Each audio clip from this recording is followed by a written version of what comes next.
రాత్రికాల ప్రార్థన. మహాపరిశుద్ధుడు మహాగణుడవైన మా ప్రియ పరలోకపు తండ్రి, నీ ఘనమైన నామమునకు వందనములను కృతజ్ఞతాస్తోత్రములను తెలియజేయుచున్నాం. దేవా, ఈ రాత్రంతయు కూడా నీ హస్తాలకి మమ్మల్ని మేము అప్పచెప్తున్నాం. దేవా, ఈ పగలంతయు నీ భద్రపరిచినందుకు నీకు వందనాలు. నీవు సంరక్షించినందుకు నీకు వందనాలు. ఏ పాపంలో పడినను నీవు మమ్మల్ని క్షమించండి. ఏ తప్పిదములు మా నోట మేము పలికినను నీవు క్షమించండి. నీకు వ్యతిరేకంగా మేము ఈ రోజున జీవించి ఉంటే మమ్మల్ని క్షమించండి. ఏ రీతిగా ఉండాలో నీవు మాకు నేర్పించండి.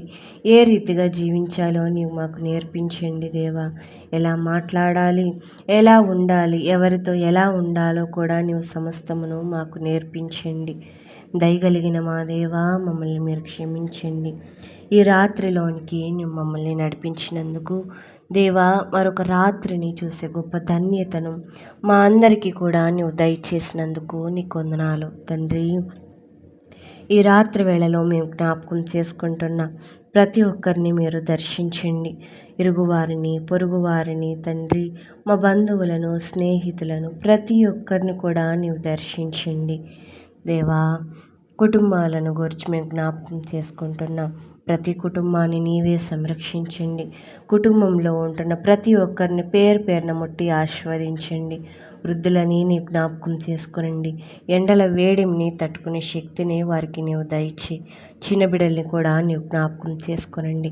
వారిని నీ దయందును, మనుషుల దయందును, జ్ఞానమందును, వయస్సు అందును, మానసికంగాను, శారీరకంగాను మంచి ఎదుగుదలను వారికి నీవు దయచి, అలాగే బాలింతరాళ్లను, వారి కౌగిట్లో ఉంటున్న చిన్న బిడ్డల్ని నీవు జ్ఞాపకం చేసుకునండి తండ్రి.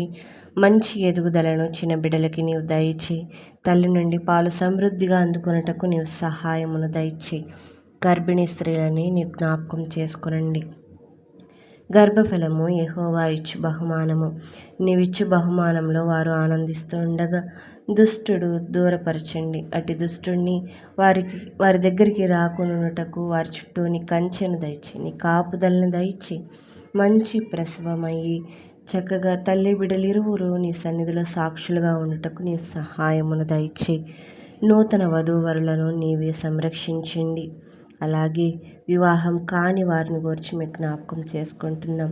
వివాహము అన్ని విషయములలో ఘనమైనది. అటువంటి ఘనమైన కార్యము అందరి విషయంలో జరుగుటకు నీవు సహాయమును దయచి, దేవా, వారికి తగిన జోడును నీవే సమకూర్చండి తండ్రి. అలాగే గర్భిణీ స్త్రీలను గర్భఫలము పొందుకోనలేక బాధపడుతున్న వారిని నీ జ్ఞాపకం చేసుకోనండి. గర్భఫలము యెహోవా ఇచ్చు బహుమానము. నీవిచ్చు బహుమానము పొందుకొనలేక ఉంటున్న ప్రతి ఒక్కరిని కూడా నీవు జ్ఞాపకం చేసుకునండి తండ్రి. వారికి రాత్రి వేళలో వారి గర్భమును తెరవండి దేవా, నీకు వందనాలు. వారిని కూడా నీ సన్నిధిలో సాక్షులుగా నిలబెట్టుకొనండి. ఆర్థిక పరిస్థితులలో బాధపడుతున్న వారిని నీ జ్ఞాపకం చేసుకొనండి. అప్పుల చేత బాధపడుతున్న వారిని నీవు జ్ఞాపకం చేసుకొనండి. అనేక సమస్యల చేత బాధపడుతున్న వారిని నీవు జ్ఞాపకం చేసుకొనండి దేవా, నీకు వందనాలు.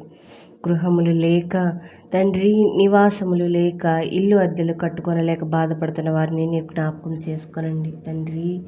సొంత ఇంటిని వారికి దయచేయి దేవా, నీకు వందనాలు. ఇల్లు కట్టుకునే శక్తిని, సామర్థ్యమును, జ్ఞానమును వారందరికీ నువ్వు దయచేయి. అలాగే హాస్పిటల్లో ఉంటున్న రోగులను గురించి మేము జ్ఞాపకం చేసుకుంటున్నాం. మంచి ఆరోగ్యమును, శక్తిని, సమాధానమును నీవు దయచేయి. అలాగే ఈ రాత్రి వేళలో పసిబిడ్డ అయిన అశ్విన్ గురుదత్తాను గురించి మేము జ్ఞాపకం చేసుకుంటున్నాం తండ్రి. అతని విషయంలో ప్రతి ఒక్కరు కూడా సహాయం చేయుటకు నీవు సహాయమును దయచేయి దేవా. నీవు అంటున్నావు, రాజులను నమ్ముకొనుట కంటే, అధికారులను నమ్ముకొనుట కంటే యెహోవాను ఆశ్రయించుట మేలని. దేవా, ఈ రాత్రి వేళలో మేమందరం అడుగుచున్నాం, నీ చిత్తమైతే, నీకు ఇష్టమైతే అతను స్వస్థపడుట, బాగుపడుట మాకు ఇష్టమై ఉన్నది కనుక చిన్న బిడ్డని నీవే సంరక్షించండి. చిన్న బిడ్డ విషయంలో అనేకమైన అద్భుత కార్యములను నీవు జరిగించండి. నీవు అంటున్నావు, నా కార్యములు కంటికి కనిపించవు, హృదయానికి గోచరించవు అని. అదే రీతిగా తన విషయంలో మీరు కార్యములను జరిపించండి.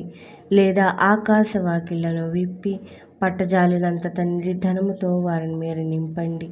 దేవా, అనేక మందితో నీవు మాట్లాడి వారికి కావాల్సిన ధన సహాయమును నీవు దయచేయి. దేవా, ఆ చిన్న బిడ్డకు వచ్చిన అరుదైన వ్యాధి మరి ఇంకెన్నడూ కూడా ఎవరికి ఏ చిన్న బిడ్డకి కూడా రాకుండా ఉండటకు నీ సహాయమును దయచేయి. దేవా, మాలాంటి పేదవారికి వస్తే ఏ రీతిగా తట్టుకొనగలరు తండ్రి? ఆ తల్లిదండ్రులు ఎంతో విలపిస్తున్నారు. వారిని ఒక్కసారి మీరు చూడండి, వారి మొరను ఒకసారి మీరు వినండి. దేవా, నీకు వందనాలు తండ్రి. నీవే సహాయమును దయచేయి, కనికరించండి, కృప చూపించండి. కనుక ఆ చిన్న బిడ్డని రాత్రి వేళలో నీ హస్తాలకు అప్పగిస్తూ ఈ చిన్ని ప్రార్థనను నీ పాదాల చెంత చేర్చుకోమని అడుగుచున్నాం తండ్రి. ఆమేన్.